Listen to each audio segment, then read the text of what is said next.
નમસ્તે અને ચાલો જાણી લઈએ માં તમારું સ્વાગત છે।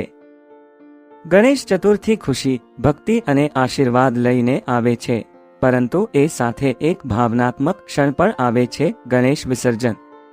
શું તમે ક્યારે વિચાર્યું છે કે ગણેશ વિસર્જનને સાચી રીતે કેવી રીતે કરવું?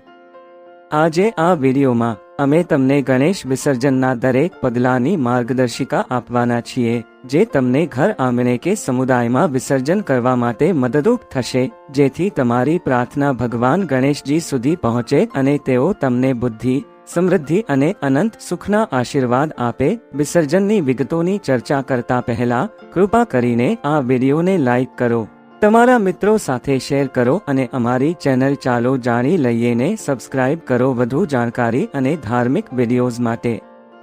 તો ચાલો જાણી લઈએ ગણેશ વિસર્જન શું છે। સૌપ્રથમ ચાલો સમજીએ કે ગણેશ વિસર્જન શું છે। ભગવાન ગણેશની મૂર્તિને પાણીમાં વિસર્જિત કરવાનો આ રિવાજ છે, જે તેમના માઉન્ટ કૈલાસ પર પરત ફરવાનું પ્રતીક છે। તે બધા દુઃખો અને કષ્ટો દૂર કરીને પોતાના ભક્તોને આશીર્વાદ આપે છે। ગણેશ વિસર્જન માત્ર વિદાય નથી, પણ તે આપણને શીખવે છે કે દરેક વસ્તુની સીમા છે અને આપણે વિમુખ થવાની ભાવનાને સ્વીકારવી જોઈએ। ગણેશ વિસર્જન માટે તૈયારી। હવે ગણેશ વિસર્જન માટે કેવી રીતે તૈયારી કરવી એ જાણીએ। પ્રથમ પગલું, વિસર્જન માટે સમય પસંદ કરો। પહેલું પગલું છે વિસર્જન માટે યોગ્ય સમય નક્કી કરવો। સામાન્ય રીતે વિસર્જન 2, 5, 7 કે 10મા દિવસે થાય છે। દિવસના સમયે વહેલા સવારે કે બપોરે વિસર્જન કરવું શ્રેષ્ઠ માનવામાં આવે છે।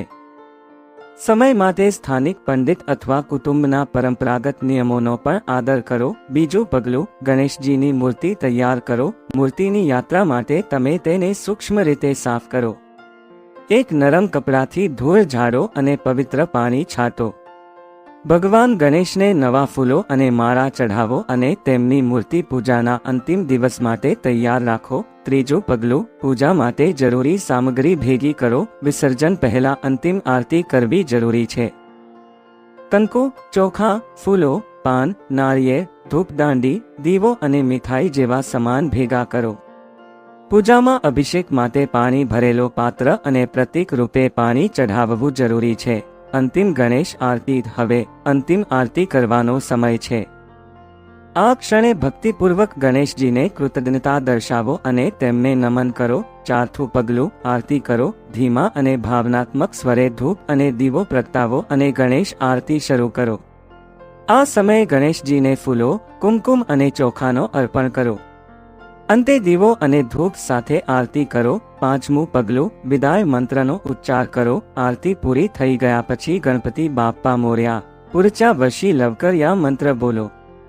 આ વિદાયનો મંત્ર છે અને તેમાં ભગવાન ગણેશને આવતી વખતે વહેલા આવવા માટે આમંત્રણ આપો। વિસર્જન પ્રક્રિયા। આરતી પૂરી થયા પછી હવે ગણેશ મૂર્તિને વિસર્જિત કરવાનો સમય છે। છઠ્ઠું પગલું, મૂર્તિને લઈ જવું। ગણેશ મૂર્તિને કોઈ ટ્રે અથવા ટોપલામાં લઈ જવી। ગણેશજીની મૂર્તિને ખૂબ જ હળવી રીતે લઈ જવી જોઈએ। પરિવારમાં સૌ કોઈ ભક્તિપૂર્વક મંત્ર બોલી શકે છે। સાતમું પગલું, યોગ્ય પાણીનું સ્થળ પસંદ કરો। જો તમે સમુદાય વિસર્જનમાં જાઓ છો તો નદી, તળાવ અથવા સમુદ્રમાં વિસર્જન કરો। જો તમે ઘરમાં વિસર્જન કરો છો તો ટબમાં મૂર્તિ વિસર્જિત કરો।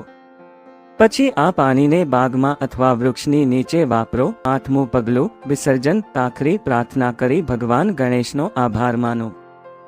ધીમે ધીમે મૂર્તિને પાણીમાં વિસર્જિત કરો અને આ સમગ્ર ક્રિયા માનસિક શાંતિ અને ભક્તિ સાથે પૂર્ણ કરો। વિસર્જન પછીના રિવાજો અને સફાઈ। વિસર્જન પૂરું થાય પછી પણ થોડી વધારાની કાળજી લેવી જરૂરી છે। નવમું પગલું, અંતિમ અર્પણ। વિસર્જન પછી મીઠાઈ જેવા પ્રસાદ વહેંચો। જો શક્ય હોય તો મંદિરમાં જાઓ અથવા દાન કરો। 10મું પગલું, વિસર્જન સ્થળની સફાઈ કરો। જ્યાં વિસર્જન કરે છે ત્યાં કચરો ન ફેલાતો હોય તે સુનિશ્ચિત કરો। તમારા ઘરમાં વિસર્જન કરેલ હોય તો સ્થળને સ્વચ્છ રાખો। નિષ્કર્ષ અને આમ તમે ભક્તિપૂર્વક ગણેશ વિસર્જન પૂરું કર્યું છે। ગણેશજીનો આશીર્વાદ હંમેશા તમારા પર રહેશે, ભલે વિસર્જન થઈ ગયું હોય। તેમનો આશીર્વાદ તમારા દિલમાં રહેશે। આશા છે કે આ માર્ગદર્શિકાએ વિસર્જન પ્રક્રિયાને સરળ સમજણ આપી છે। જો તમને આ વિડીયો ગમ્યો હોય તો આ વિડીયોને લાઈક કરો, તમારા મિત્રો સાથે શેર કરો અને ચાલો જાણી લઈએ ચેનલને સબસ્ક્રાઇબ કરો. ગણપતિ બાપ્પા મોર્યા. આવતા વર્ષે ફરી મળશું.